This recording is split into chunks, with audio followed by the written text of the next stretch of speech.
we are running. Our identity is not inside our body. Our identity is picked up by protein antennas on the surface of our cells. The body is like a television set, and there's a broadcast coming in. And the relevance about that is sometimes the television breaks, you say the television's dead. And I say, yeah, but is the broadcast still there? There's a number of studies of people who have heart transplants. And when they receive a transplant for somebody else, they start to pick up characteristics of the person who donated the heart. Now, some people say that's cellular memory. As a cellular biologist, I think you're giving great credit of memory to a cell. A cell is lucky to remember if it's a liver cell or a skin cell, not if it likes chicken McNuggets and beer. But the story I just want to emphasize is this: a young girl received a heart from another young girl. And once the heart was implanted, just shortly after, she had very vivid nightmares of being murdered. And they repeated themselves every night. And so finally, the doctor said, well, where did this heart come from? And it was from another girl who was murdered.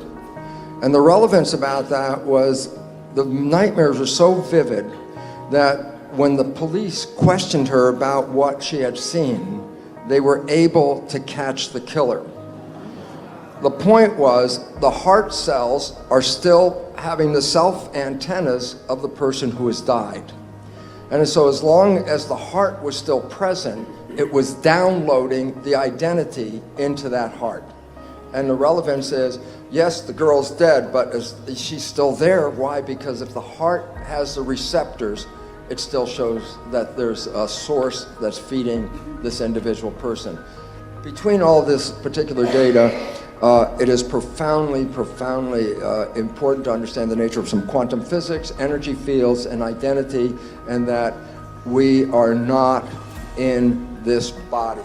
We are being broadcast to this body. As a scientist, and not spiritual for 40 some years, and then in 1 minute after understanding the nature of the membrane,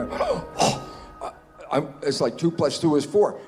I'm not in here. It was oh my God, I'm not here. And that concept of being outside, then being immortal, was interesting. But then I wanted to add this part because I thought this was the exciting part about my connection with my spirit and my body.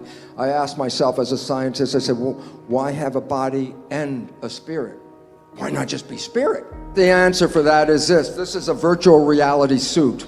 You jump into this suit, you drive it around, the experiences of this suit are sent back to source. That's where we start to recognize your brain activity is not contained in your head. You can use magnetoencephalograph probes outside of your head, and you can read your brain activity. So you're broadcasting back to the field. And that's why we can see a sunset. We can taste that chocolate. We can smell that rose. We came here to experience life and to create. And then all of a sudden I said, oh, the whole story might be the biggest cosmic joke in the world, and that is this. We have been told that when we die, if we did a good job on planet Earth, we can go to heaven. I would like to suggest something. You were born into heaven. This is where you came to create. This is where you came to experience. If you don't like the creation, the significance is we're not living our lives, we're living the lives of programs. And if you don't like the program, the new biology is the one that says you can rewrite it. And if you rewrite it to make your creation not the one you bought as the creation, you will manifest heaven on earth. You will wake up every day with the glory of being in the most spectacular planet and the ability to create life. And that's what the joy is all about. What would happen if you stopped playing the program? And the answer is so wonderful because all of you have taken that red pill at some point, and that was when you fell deeply in love with somebody. And I said, what was happening when you fell deeply in love? And I say, for the first time in your life, you stopped thinking because everything you wanted is now right in front of your face. And when you stop thinking and you become what is called mindful, then you are in absolute control. I say, look, your life could suck every day until you met this person, and then heaven. In 24 hours later, you can experience heaven. And what was the difference? You stopped thinking and started being present. And so it becomes important, if you want to transform, then you stay present and you repeat what you like, and repetition is what will reprogram your subconscious. So as long as you stop the old talk, put in what you want, and repeat what you want, you have an opportunity to rewrite any program in your life.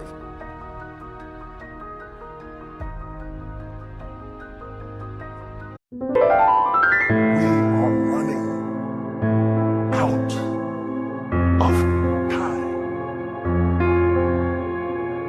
What are you going to do with the time you have left? I say that if you don't reposition yourself, you could miss the best time in your life, in this season of life. Because we have got to change the way we think. We have got to change the way we function. We have got to change the way we deal with issues. And the reason that you have to begin to reposition the way you think and the way you function and the way you feel is that we many times are stuck between the lines of limited thinking and limited people and limited ideas and limited philosophies, and there's something creative down inside of you saying, let there